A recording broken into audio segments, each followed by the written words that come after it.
Hello, my dear students. We are talking about asexual and sexual reproduction in plants, chapter 1.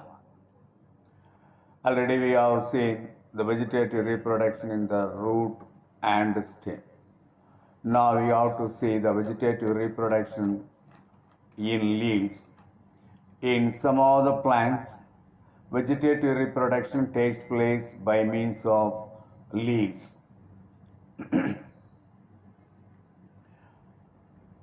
In some plants, on the margin of the plant, on the margin of the leaf of the plant, at the tip of the leaf of the plant,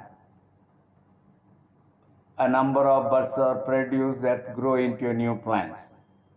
For example, in the case of Bryophyllum, in Chilla, in the case of Begonia, new plants are produced from the buds appear from the leaf lamina, from the margin of the leaf lamina, from the tip of the leaf lamina, from the middle of the leaf lamina. In Bryophyllum, the leaf is succulent. This is the Bryophyllum leaf. Here the leaf is stout, succulent, fleshy, and that produce a number of buds on the margin of the leaf. They are reproductive buds, each one grow into a new plant.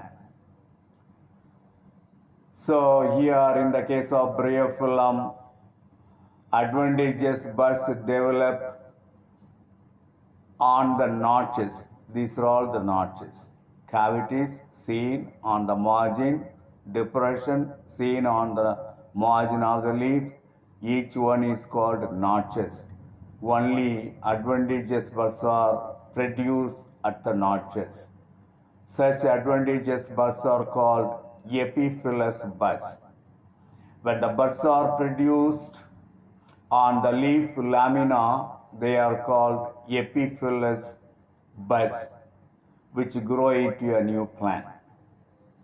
In Chilla, the Chilla is a bulbous plant, grow in sandy soil.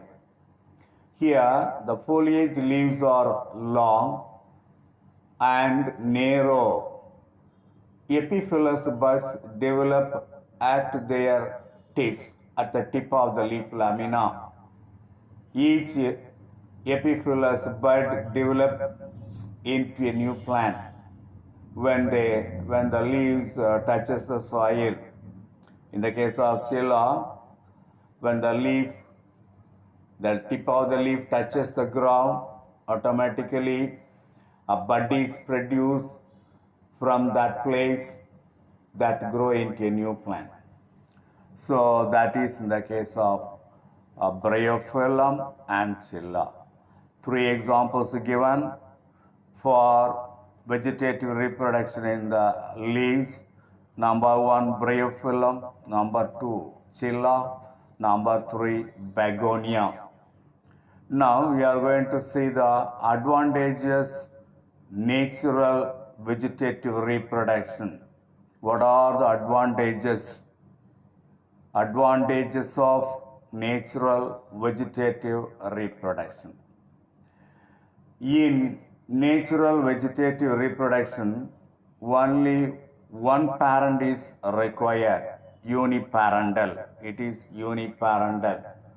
Any one of the parent is enough, either male parent or female parent, for the propagation of new plants.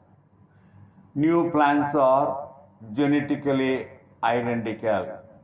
What are the new plants produced by this method? All are alike, genetically identical. In some plants, vegetative reproduction is rapid.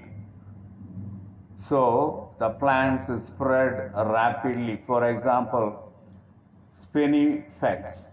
In the case of spinifex, the vegetative reproduction takes place very rapidly.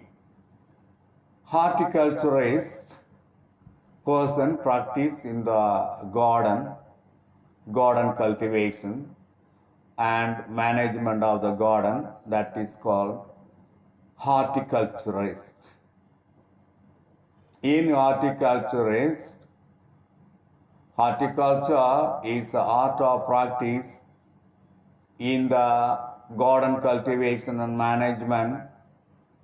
Horticulture is defined as the agriculture of plants mainly for food materials, comfort, and beauty for decoration.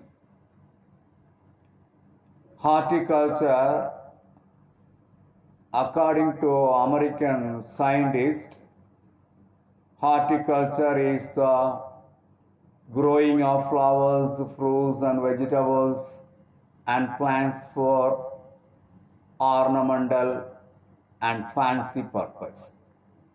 Horticulturists and farmers utilize vegetative parts of the plants for cultivation of plants and harvest the plants in large scale. So these are all the advantages of natural vegetative reproduction. Next, we have to see disadvantage. Only one disadvantage we can see.